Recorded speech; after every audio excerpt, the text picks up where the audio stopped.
G'day guys. What better way to relieve a little bit of stress than coming out and running a river sluice. So I've got the Gold Rat 8-inch river sluice here, running the 8-inch Dream mat. It's a dredge mat. So it's a little bit different from the regular large cell Dream mat. A few things you need to do. Obviously, just as important as it is to make sure the water coming in has somewhere to go and is going and directed to the river sluice itself, it's just as important to have the other end clear so that you can feed a fair bit. And you're going to have to continue doing this all the time. And the reason for it is you need the material that you're digging to go somewhere. Now, once you set one of these things up, it's set and you've got to leave it set. It takes a little while to do all this stuff and set it up properly. And you're pretty much stuck where you're digging. Now the other thing I'll need to do is I'll go around this side.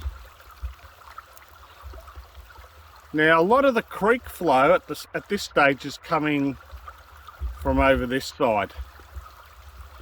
What I'm going to do is just more focus on this sluice and get used to focus on that. I'm going to have a little bit of a crack at trying to block the creek and getting all that flow through the river sluice.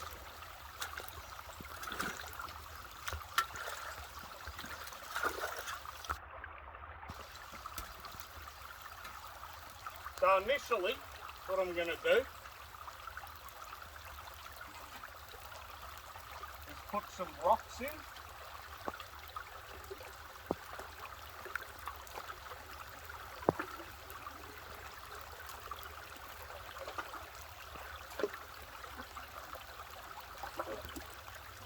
Let's put some larger rocks in to sort of create a bit of a foundation for the other, like dirt and gravel, I suppose.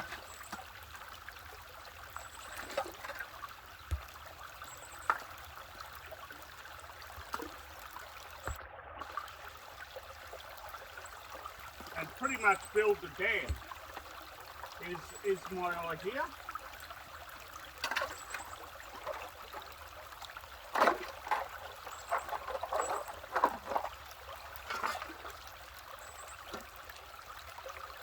And hopefully I can block it up enough to get all the whole creek water flow in that one direction, and that's through that river sluice. Something I've made up is this little grill, the barbecue plate. I'll use that to screen the gravels. I've always meant to get around putting a couple of grooves in here to hold it, but nothing like a rock, and that'll hold it in place. The plan was to dig up the creek a bit, but unfortunately, as I said, the water's mucky. I can't see underneath the targeted area. So I may actually dig, I haven't tried digging over here, but I may just dig on this side of the creek in front of the river sluice itself, and hopefully we can get a bit of colour. Now, a good thing with the river sluice as well is when I'm feeding these big rocks in, I can just get my hand in there and clean them off.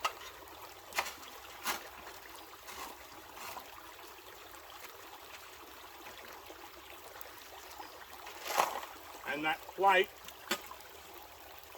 that just holds anything there for a little bit longer obviously stops the larger rocks from going down the mat. But if there's any clay,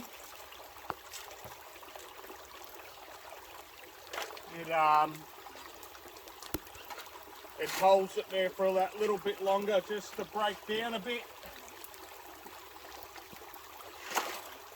This is probably one of my favourite ways to prospect. But you need that water flow. You know, you can use a little 6-inch, but then you've got to really screen the gravels. It's not real. You can't really just sit there and shovel into the little one. When you start going bigger than the little, or bigger than an 8-inch, it then requires quite a bit of flow. So I think really the 8-inch is almost the perfect size for river sluicing. I don't know if you can tell, but the water flows really slowed down in the river sluice, because I'm sitting here shoveling, treating it like a high bank for a bit. There's some of these gravels to one side, get that water through again. Get these nicely washed rocks out of there.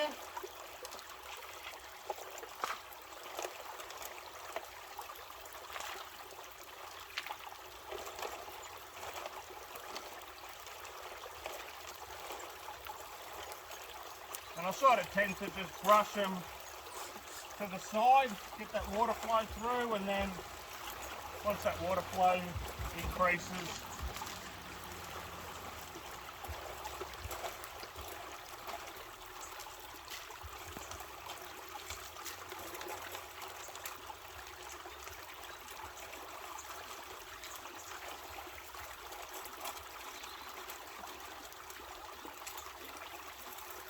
once again, the rocks, I'm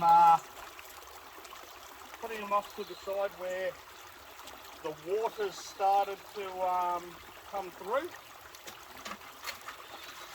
And it's going to be a while before I get to some decent ground here, I think. This is just more moving a lot of the overburden.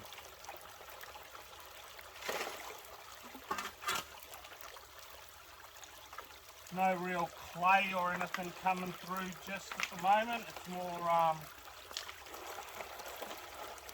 just the topsoil.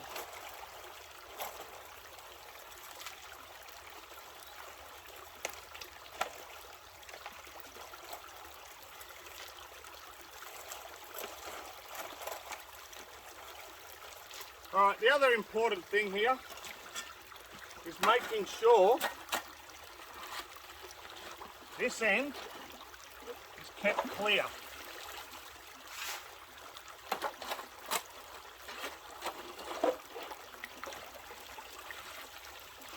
Because this can totally reduce the flow as well. It can back everything up.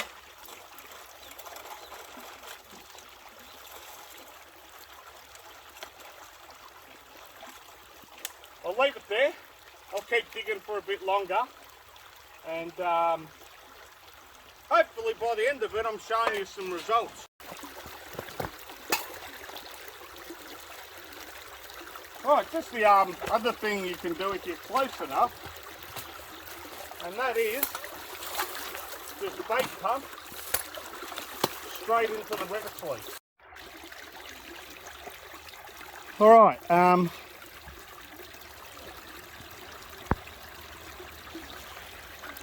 my video's playing up a little bit today. Every time I come back to stop the video, it's already stopped. So I don't know if it's a drop of rain or something like that hitting the screen. But what I was saying was, you can get your bait pump. The bait pump does two things. One, obviously I'm bait pumping the gravel straight into the river sluice. The second thing what it does is lets me work out what's actually a solid bit of bedrock and what is a rock, or a large rock that's got all mud and other rocks jamming it all up, making it appear like it's bedrock. So straight in, suck some gravels and muck and all the rest and some rocks through. I just got to rake these rocks away every so often, and then I can get the shovel and I can see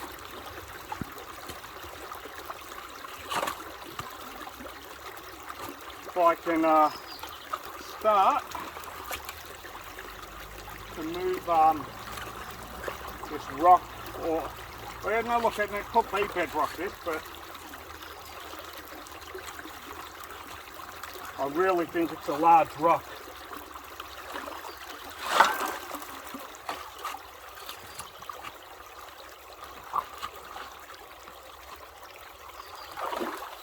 Move some more of these out of the way.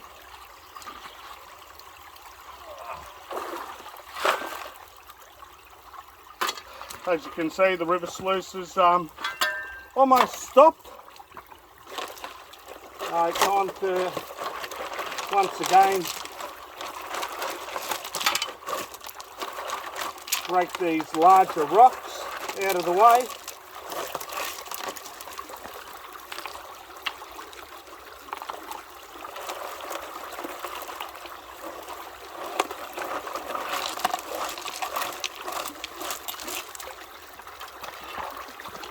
Alright, I know I keep going in that thing, it's going to take a little while I think to get this big rock out of the way. And then hopefully under there I get this nice ground that I can actually get a bit of clay on and get some clay through this thing.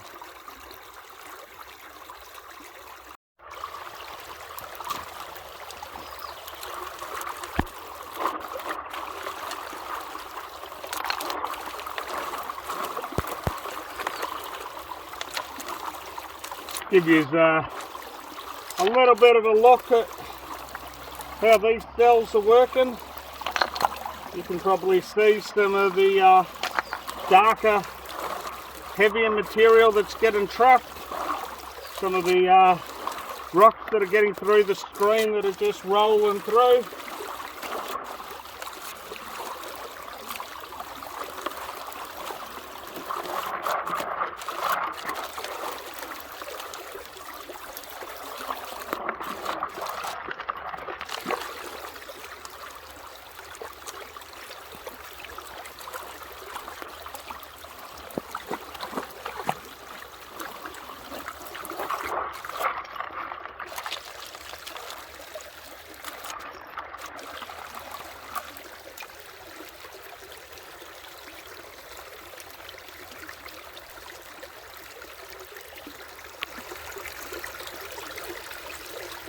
Hopefully you can see it anyway. The water's getting a little bit mucky and dirty, so it's going to be a little bit difficult to see, but hopefully you can see the little cells there starting to fill up a little bit. Alright, I'll get back to digging.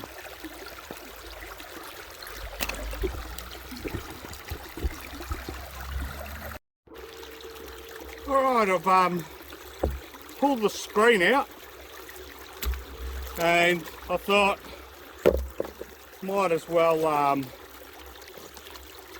do a clean up.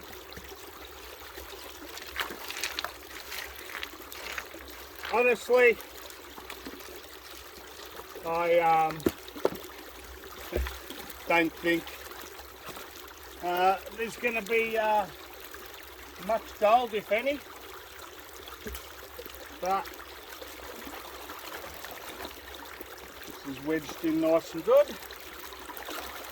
Always tend to lift the end of the sluice up.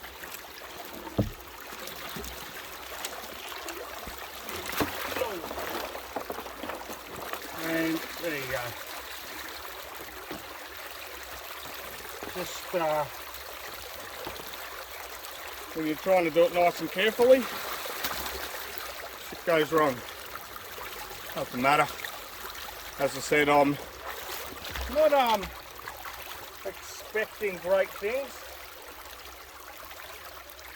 Now, I used a couple of these clips.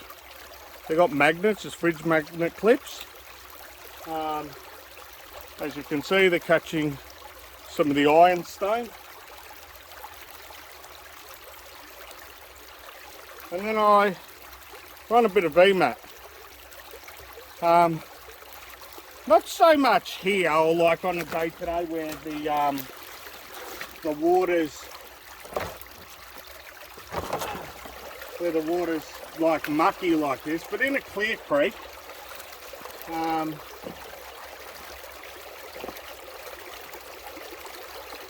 you can actually, I use that as an indicator. So you can throw a shovel in, you can have a look and see pretty quickly to see if you're, just before this, because the water's going pretty hard and this is a black mat, I just clip it onto this metal frame, and then that way, if it does go down the creek, it's going to be a bit trickier. Now, 100%, I'm not expecting anything in that VMAT. I'd be actually shocked the way I picked that thing up.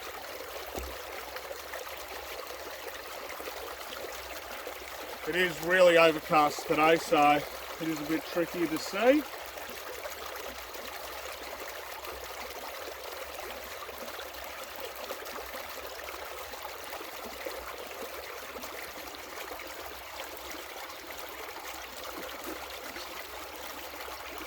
But, and this is going to be really tricky to see and for me to zoom in, but I'll try my best.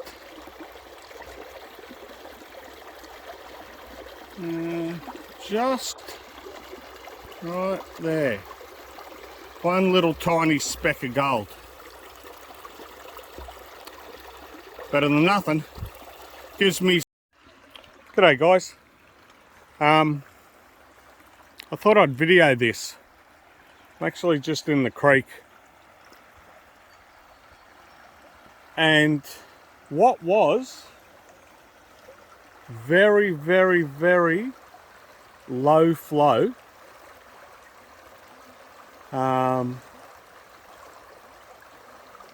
And I suppose you can start seeing this creek rising very, very quickly.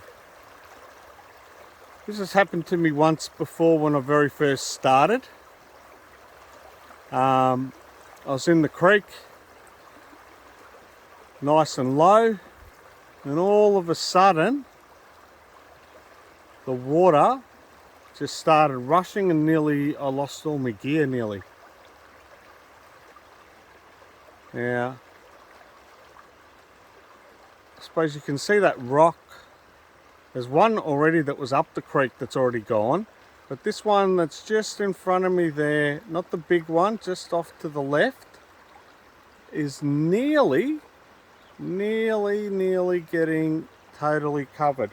Well, now I've got to move out of this creek because I was half gumboot high and now I reckon I nearly got over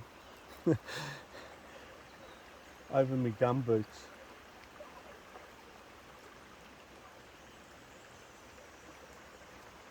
But this is just a crazy amount of water that's come very, very quickly. And it's flowing all down there as well.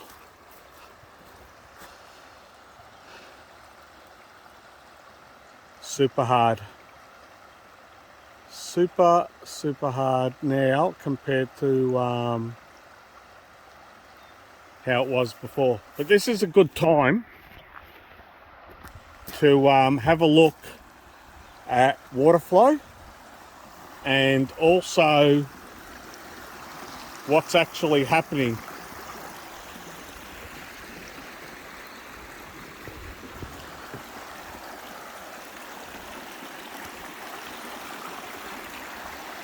And where the actual water is flowing the hardest and where it's not really flowing at all. So if there is gold, say, travelling down this creek, it's going to flow in that hard part. Now something interesting's happening just there with the water. You can see a little ditch coming down into this little channel here as well. You can see it's sort of reversing on itself there, where it's hitting some bedrock here and then it's going back and just sitting. Majority of flow is all down the center. You can see how rapid it is here. And then when it opens up, say there was gold traveling down here, it's traveling all the way down. The creek widens. That flow sort of spreads out, and let's say there was gold, good spot for it to fall out, and that's in a straight. Doesn't have to always be that bend. And we go down here,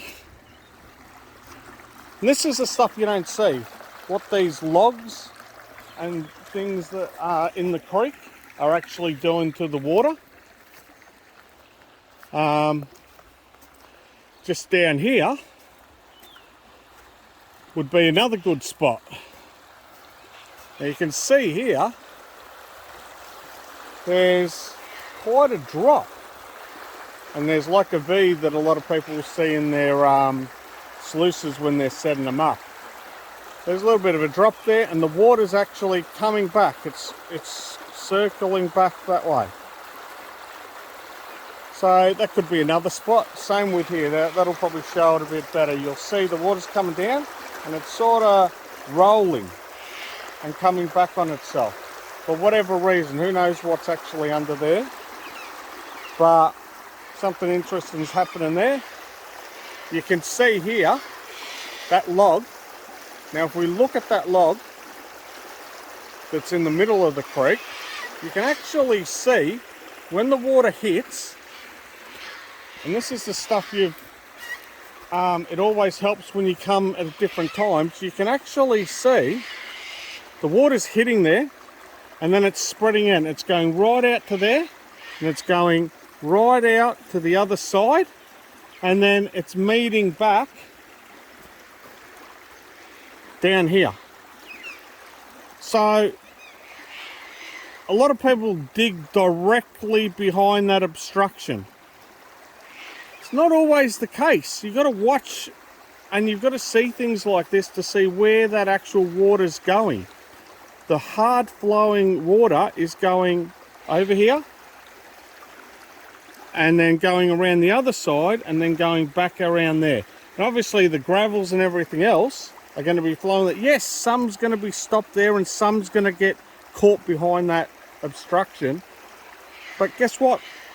There's still enough flow for it to continue on down the creek. But yeah, that's very interesting, that little spot there. And it might require some further investigation on what's actually happening there. And it could be a nice little drop-off area where some gold could be caught.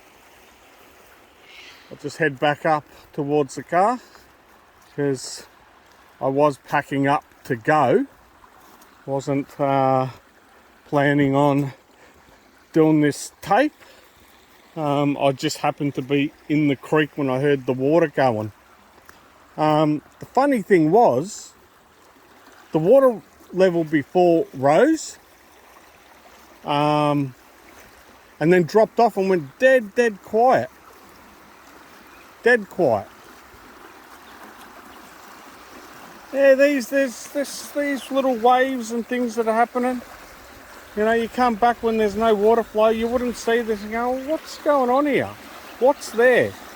Now that I've done a little video, I can come back later and look and go, okay, I was here. Something was happening there. What's actually happening? What's going on?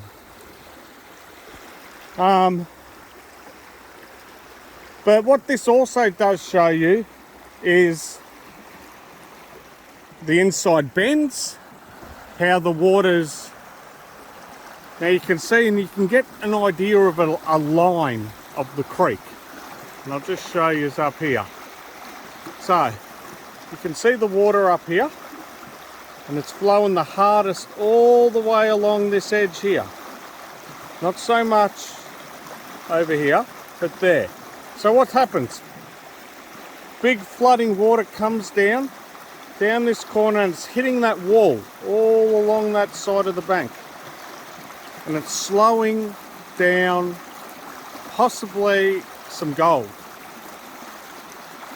And it's going to get caught there. Yeah, there'll probably be a little bit of gold on the other side, but that's the main flow, and that's where, if the gold is flowing along with the creek and the rest of the gravels, it's going to mainly get caught there. Once it gets down, and now I'm here and I can just hear from the sound, the water level is dropping off again. Where I first started video, and we'll go there and we'll just look. You'll remember there was a rock there. Next to the big one, there's another rock just there. Now that rock's gone, totally underwater. This whole area now is flooded. But this is the thing, you know, we talk about lines and where gold is and why is it here and what's actually happening. It's the times when the creek is at high flow that you get to pick up on these things and gives you a good reason why there's gold where it is. Even if you turn up to the creek and it's so high that you can't do any prospecting, you do a video like this, and the next time you come when the creek's low, you can look back at it and go, right, there's something happening in this section, there's something going on there. I could see the main flow going along here hitting this bank. Let's try along there. And that's what it's all about. It's about getting this little bit of information, and I always say it's not once that you go to the creek, it's many times that you go to the creek that you'll start learning the area. And just because you failed once or twice or 3 times or 10 times, but you're getting some gold but not a lot of gold, doesn't mean that there is some nice colour there. It just probably means that you didn't hit the right location, because you're seeing it as you're seeing it, what's happening on that day. You're not seeing what's happening on a day, say, like this, where there's a high amount of water flow. And this is still not a high amount of water flow for here. It gets a lot higher than this, but this just gives you that little example of what to sort of look out for when you get to the creek and it's flooding.